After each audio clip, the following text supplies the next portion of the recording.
G M سید پاکستان کے بانیوں میں شمار، پھر بھی مختلف حکومتوں کے تہمتیں لگے کہ ہیں یہ اولین غدار۔ 1973 کے آئین کی مخالفت، سندھو دیش کا مطالبہ کیا۔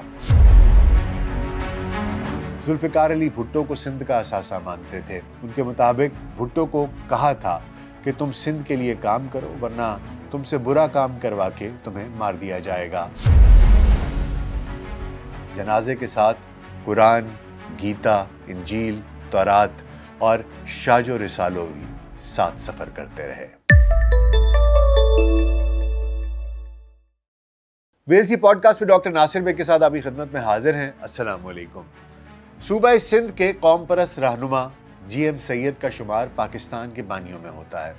انہوں نے ہی پہلے سندھ کو ممبئی سے الگ کروانے میں اپنا سیاسی کردار ادا کیا، جس سے 1938 میں سندھ اسمبلی کو علیحدہ حیثیت اور حکومت ملی، جس کے بعد 3 مارچ 1943 کو انہوں نے ہی سندھ اسمبلی میں قیام پاکستان کی قرارداد پیش کی تھی اور سندھ یہ قرارداد پیش کرنے والا پہلا صوبہ بنا۔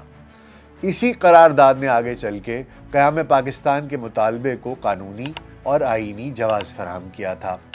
اپنے سماج، ملک اور قوم میں تبدیلی لانے کے لیے نئے نظریات، خیالات، افکار اور سوچ لانے والی شخصیات ہی دراصل بڑی شخصیات ہوتی ہیں۔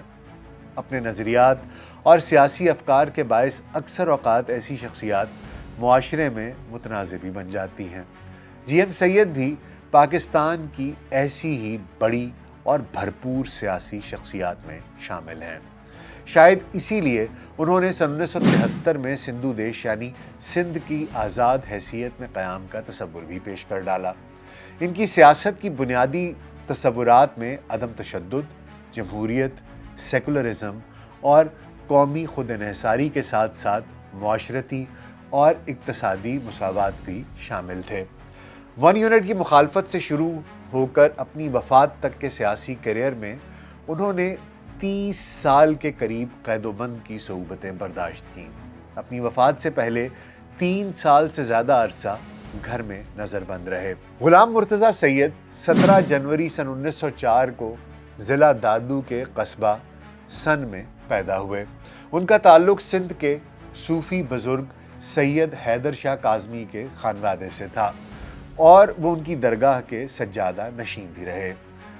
تصوف اور سیاست کے ساتھ ساتھ اسلامی تاریخ و فلسفہ اور نسلی و ثقافتی علوم میں بھی گہری دلچسپی رکھتے تھے۔ جی ایم سید نے 60 کتابیں لکھی۔ مذہب اور حقیقت ان کی مارکۃ الآراء کتاب ہے۔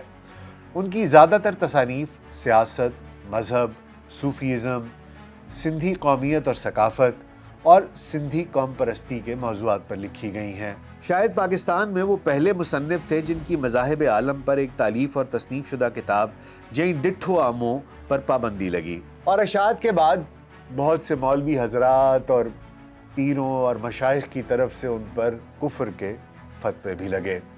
ان کی ایک اور معروف کتاب سندھو دیش چوں آئین چھاں لائی یعنی سندھو دیش کیوں اور کس لیے دنیا بھر میں مشہور ہوئی، جس کا انگریزی ترجمہ بھی سندھو دیش اے نیشن ان چین کے نام سے شائع ہوا۔ جی ایم سید سب سے پہلے رہنما تھے جنہوں نے پاکستان میں مذہبی شدت پسندی کی ابھار کی پیشگوئی کی تھی۔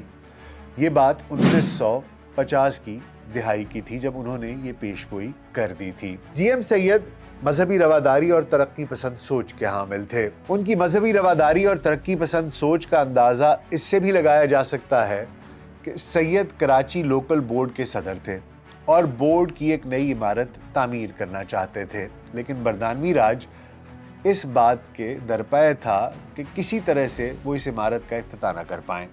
سید ایک روشن خیال اور مذہبی رواداری کے علمبردار تھے، اس لیے انہوں نے جب اس عمارت کا باقاعدہ افتتاح کروایا تو اس موقع پر مختلف مذاہب سے رکھنے والے افراد کی جانب سے دعائیں کروائی گئیں، جن میں مولوی محمد صادق، مسیحی پادری ریورنڈ ایلگر، پارسی عالم ڈاکٹر ایم ایف ڈھالا، ہندو پنڈت وشواناتھ شاستری اور سکھ دھرم سنگھ شامل تھے، جن سب نے اپنے مذاہب میں موجود انسانی دوستی کا کلام سنا کر دعائیں کرائیں۔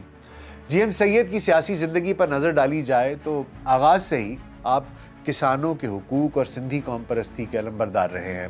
سیاسی زندگی کا آغاز 1930 میں سندھ ہاری کمیٹی کی بنیاد رکھ کر کیا۔ اس کے بعد جیسا کہ پہلے بھی ذکر کیا گیا ہے کہ انہوں نے تحریک خلافت، سندھ کی بمبئی سے علیحدگی، سندھ کی پاکستان میں شمولیت میں نمایاں کردار ادا کیا۔ قائد اعظم کی دعوت پر انہوں نے کراچی میں سر عبداللہ ہارون کی رہائش گاہ پر بابائے قوم سے ملاقات کر کے آل انڈیا مسلم لیگ میں شمولیت اختیار کی۔ 23 مارچ 1940 کو لاہور میں مینار پاکستان پر ہونے والے جلسے میں انہوں نے قرارداد پاکستان کی بھرپور حمایت کی۔ 1941 میں جی ایم سید آل انڈیا مسلم لیگ کے مرکزی کونسل کے رکن، جبکہ 1943 میں ان کو مسلم لیگ سندھ کا صدر مقرر کیا گیا، جب انہوں نے سندھ اسمبلی سے مسلمانوں کے لیے علیحدہ مملکت کی قرارداد منظور کرائی۔ لیکن جہاں ان کا شمار پاکستان کے بانیان میں کیا جاتا ہے، وہیں سندھ کے حقوق کے لیے اپنی سیاسی جدوجہد کے باعث انہیں قیام پاکستان کے بعد مختلف حکومتوں کی جانب سے اولین غدار کے ٹیگ سے بھی نوازا گیا اور ان میں شمار کیا جاتا رہا۔ انہوں نے 1948 میں کراچی کی سندھ سے علیحدگی کے خلاف مہم کا آغاز کیا، جس کے نتیجے میں انہیں نظر بند کر دیا گیا۔ وہ 1953 میں سندھ اسمبلی کے رکن کی حیثیت سے منتخب ہوئے۔ انہوں نے 1 یونٹ کی مخالفت کی۔ جب 1954 میں سندھ اسمبلی 1 یونٹ کی حمایت میں قرارداد پاس کر رہی تھی تو جی ایم سید کی مخالفت کو پیش نظر رکھتے ہوئے ان کو گرفتار کر لیا گیا، اور جب وہ آزاد ہوئے تو ملک گیر تحریک چلانے کا اعلان کر دیا۔ جی ایم سید نے 9 مارچ 1969 کو حیدرآباد میں اینٹی 1 یونٹ کانفرنس میں خطاب کرتے ہوئے کہا تھا کہ 1938 میں سندھ کی جدا اسمبلی قائم ہوئی اور سندھی وزارت وجود میں آئی۔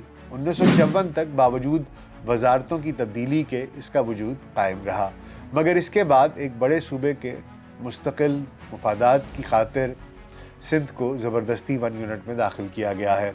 اس دور میں سندھی ممبران نے اقتدار کے حصول، شخصی اختلافات اور مختلف اسباب کی وجہ سے جو کردار ادا کیا وہ کسی سے بھی ڈھکا چھپا نہیں، اور 1 یونٹ باہمی اختلافات اور ممبران کی خود مطلبی کی وجہ سے بن گیا۔ سندھ کے طلباء نے 4 مارچ 1967 کو 1 یونٹ توڑنے اور دیگر مسائل کے خلاف احتجاجی مظاہرے کیے۔ حیدرآباد کے اس وقت کے کمشنر مسرور خان نے سختی سے کام لیتے ہوئے طلباء پر تشدد کروایا اور ان کو جیلوں میں قید کر دیا، اور پھر طلباء کے اس عمل نے پوری سندھ تحریک کو مزید مضبوط کر دیا۔ اس دوران حکومت نے سائیں جی ایم سید کو 23 جون 1967 کو قید کر دیا اور صدر ایوب خان کے خلاف سیاسی تحریکیں شروع ہو گئیں۔ اس طرح حکومت نے دباؤ میں آ کر دیگر سیاستدانوں کو تو آزاد کر دیا، مگر سندھ کے قوم پرستوں کی نمائندگی کرنے والے جی ایم سید کو بہت دیر تک آزاد نہ کیا۔ بالآخر اپنی رہائی کے بعد ملک میں نئے سیاسی حالات کو مد نظر رکھتے ہوئے سید صاحب نے 9 مارچ 1969 کو سندھ متحدہ محاذ کی میٹنگ منعقد کی، جس میں معروف سیاستدانوں نے شرکت کی، اور اس کے بعد سید نے بنگال کے قوم پرست رہنما شیخ مجیب الرحمان سے رابطہ کیا اور ان کو سندھ تشریف لانے کی دعوت بھی دی، اور شیخ مجیب اگست 1969 میں سندھ آئے تو سید صاحب نے ان کے لیے انٹر کانٹیننٹل ہوٹل کراچی میں ایک دعوت بھی منعقد کی۔ اس تقریب سے خطاب میں جی ایم سید نے کہا کہ 1 یونٹ نے سندھ کے لوگوں کی خودداری کے احساس کو مجروح کرنے کے ساتھ ان کو آزادی کی نعمت سے بھی محروم کر رکھا ہے۔ در حقیقت موجودہ صورتحال میں آزادی کی کوئی بھی معنی نہیں ہے اور نہ ہی آزادی کے کوئی معنی رہ جاتے ہیں۔ جب حالات اس قدر خراب ہوں کہ ایک علاقے کے شہریوں کو یہ حق بھی حاصل نہ ہو کہ وہ اپنے میونسپل معاملات خود چلائے، تو پھر اس کے پاس کیا ہی اختیارات ہو سکتے ہیں۔ 1971 میں سقوط مشرقی پاکستان کے بعد سید صاحب نے اس وقت کے وزیر اعظم ذوالفقار علی بھٹو سے سندھو دیش کا مطالبہ کیا تھا۔ جدید سندھی قوم پرستی کے نظریہ دان کا کہنا تھا کہ 5000 سال پرانی سندھی تہذیب سے پاکستان ایک گزرتا ہوا جلوس ہے، جبکہ سندھ ایک تاریخی، فطری، قدرتی وطن ہے اور قائم و دائم ہے۔ جی ایم سید نے 1973 کے آئین کے بعد جی اے سندھ تحریک کی بنیاد رکھی، اور وہ 1973 کے آئین کو سندھ کے خلاف سمجھتے تھے۔ ضیاء الحق کے دور میں محکمہ سندھیالوجی کو دیے گئے ایک اشاعت شدہ انٹرویو میں جی ایم سید کا کہنا تھا کہ وہ ذوالفقار علی بھٹو کو سندھ کا اثاثہ مانتے تھے۔ ان کے مطابق محمد علی جناح نے 23 برسوں میں جو رتبہ حاصل کیا وہ بھٹو نے 7 سالوں میں حاصل کر لیا۔ وہ بڑے دماغ والا شخص تھا، لیکن سیاسی لالچ اور اقتدار کی بھوک نے اسے مفاد پرست کر دیا۔ وہ کسی کو درست پہچان نہیں سکا، ورنہ ہمارا بڑا اثاثہ تھا۔ جی ایم سید کہتے ہیں کہ میرے بھٹو کے والد شاہ نواز بھٹو کے ساتھ بھی مراسم تھے اور بھٹو مجھے چچا بلاتے تھے۔ حکومت سازی کے لیے بھی میں نے ولی خان کی حمایت حاصل کر کے بھٹو کی مدد کی تھی، تاہم ذوالفقار علی بھٹو نے انہیں علاج کے لیے بیرون ملک جانے کی اجازت تک نہ دی۔ یہ اس کی کمظرفی تھی۔ ان کے مطابق بھٹو کو کہا تھا کہ تم سندھ کے لیے کام کرو، ورنہ تم سے برا کام کروا کے تمہیں مار دیا جائے گا، اور یہی بات بقول سید صاحب کے انہوں نے ان دنوں میں شائع بھی کروائی تھی۔ سید صاحب نے کہا کہ بھٹو نے مجھے جواب دیا کہ نہیں، میں استاد ہوں، خود ہی بچ جاؤں گا۔ وہی ہوا، سندھ کے خلاف کام لے کر بعد میں مار دیا گیا۔ اسی انٹرویو میں ضیاء الحق کو پنجاب کا اہم لیڈر قرار دیتے ہوئے انہوں نے کہا کہ پنجاب قیادت کے معاملے میں پسماندہ رہا ہے۔ 250 سال میں اس نے 4 سمجھدار لوگ پیدا کیے، جن میں ایک رنجیت سنگھ تھا جس نے پورے پنجاب اور فرنٹیئر تک حکومت کی، وہ سکھ پنجابی تھا۔ دوسرا سر افضل حسین، وہ وائسرائے کونسل کا رکن تھا، اس نے پنجابیوں کو فوج اور سیاست میں شمولیت دی اور سمجھدار پالیسی اختیار کی، اور بعد میں یونینسٹ پارٹی بھی بنائی۔